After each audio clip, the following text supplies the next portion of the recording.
શું તમે આખું વર્ષ માટે અથાણું સ્ટોર કરો છો અને તમારું આખા વર્ષમાં અથાણું ચીકણું થઈ જાય છે, કાળું પડી જાય છે કે અથાણાની ઉપર ફૂગ વળી જાય છે? આજે હું તમારી સાથે શેર કરવાની છું ગોળ કેરીનું અથાણું, જે એકદમ રસાદાર અને ચટપટું, તીખું અને મીઠું બને છે. ખાવામાં બહુ ટેસ્ટી લાગે છે. આખા વર્ષ માટે તમે સ્ટોર કરશો ને તો જેવી રીતે આ લાલ ચટક છે ને એવું જ આખા વર્ષ માટે તમે લાલ ચટક તમારે અથાણું રહેશે. તો ચાલો વિડીયો શરૂ કરીએ. તો એના માટે આપણે કેરીની પસંદગી એકદમ દળવાળી કેરી હોય તે લેવાની. આપણું અથાણું એકદમ સોફ્ટ બને એટલા માટે આપણે અહીં 2 કિલો જેટલી રાજાપુરી લઈ લીધી છે. હવે એની છાલ કાઢી લેવાની છે, જેનાથી આપણું અથાણું સોફ્ટ રહે. હવે મીડિયમ સાઇઝમાં કટ કરી આખું મીઠું અને આની અંદર હળદર નાખી મિક્સ કરી 2 દિવસ માટે આપણે તપેલામાં ઢાંકીને રહેવા દઈશું. 2 થી 3 વખત દિવસમાં એને મિક્સ કરતું રહેવાનું છે.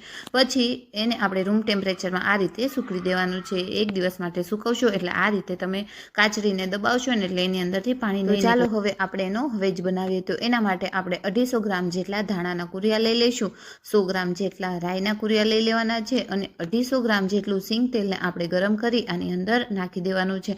હવે ગરમ તેલ નાખ્યા બાદ આપણે એને ઢાંકીને 1 થી 2 મિનિટ માટે રહેવા દઈશું એટલે એનો વઘાર સારો બેસી જાય. હવે 1 ચમચી હિંગ, 1 ચમચી હળદર, થોડું મીઠું, 1 ચમચી જેટલો આપણે અહીં તજનો પાવડર, 1 ચમચી લવિંગનો પાવડર, 1 ચમચી કાળા મરીનો પાવડર નાખી દઈશું અને બધી જ વસ્તુને સારી એવી મિક્સ કરી દઈશું. તો આ રીતનું મિશ્રણ બનીને તૈયાર થઈ જશે. હવે આની અંદર આપણે ગોળ કેરીનો એસકેનો અથાણા સંભાર લઈ લઈશું, જેનાથી આપણું અથાણું એકદમ ટેસ્ટી બનશે. હવે 250 ગ્રામ જેટલો એસકેનો મસાલો લઈ લીધો છે. આની અંદર ખારક હોય છે. જો તમારે પંચકુટિયું અથાણું બનાવવું હોય તો ગાજર, ગુંદા, કેરી, મરચાં બધું નાખીને પણ આ રીતે બનાવી શકો છો. હવે આની અંદર આપણે દેશી ગોળ લઈ લેવાનો છે. 1 કિલો જેટલો દેશી ગોળ લઈ લીધો છે.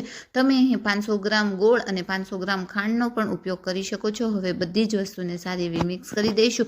મિક્સ થઈ ગયા બાદ આપણે આની અંદર સુકાઈ ગયેલી કાચરી એડ કરી દઈશું. હવે બધી જ વસ્તુને ફરીથી મિક્સ કરી દઈશું ને તો આ રીતનું મિશ્રણ તૈયાર થઈ જશે. હવે આને આપણે અઠવાડિયા માટે તપેલામાં આમ જ રહેવા દેવાનું છે. 2 થી 3 વખત આને મિક્સ કરતું રહેવાનું છે, જેનાથી ગોળ એકદમ ફટાફટ પીગળે. હવે એને આપણે ઢાંકીને રાખી મૂકશું તો 2 દિવસ પછી તમે જોઈ શકો છો ગોળ એકદમ સારો એવો મેલ્ટ થઈ ગયો છે. હજુ આપણે આને 5 દિવસ માટે તપેલામાં આમ જ રહેવા દેવાનું છે, જેનાથી એકદમ રસીલું ગોળ કેરીનું અથાણું બનીને તૈયાર થઈ જાય. પછી અઠવાડિયા પછી તમે આને બરણીમાં ભરી અને સ્ટોર કરી શકો છો. આ રીતે તમે બનાવશો ને એટલે આખું વર્ષ માટે તમારું ગોળ કેરીનું અથાણું એકદમ ટેસ્ટી બનશે, કાળું પણ નહીં થાય અને ફૂગ પણ નહીં વળે. તો આજનો મારો આ વિડીયો તમને ગમ્યો હોય લાઈક અને સબસ્ક્રાઇબ કરવાનું ભૂલશો નહીં. જે તમને આ ગોળ કેરીનું અથાણું બનાવી દે ને તેની સાથે ચોક્કસથી શેર કરજો.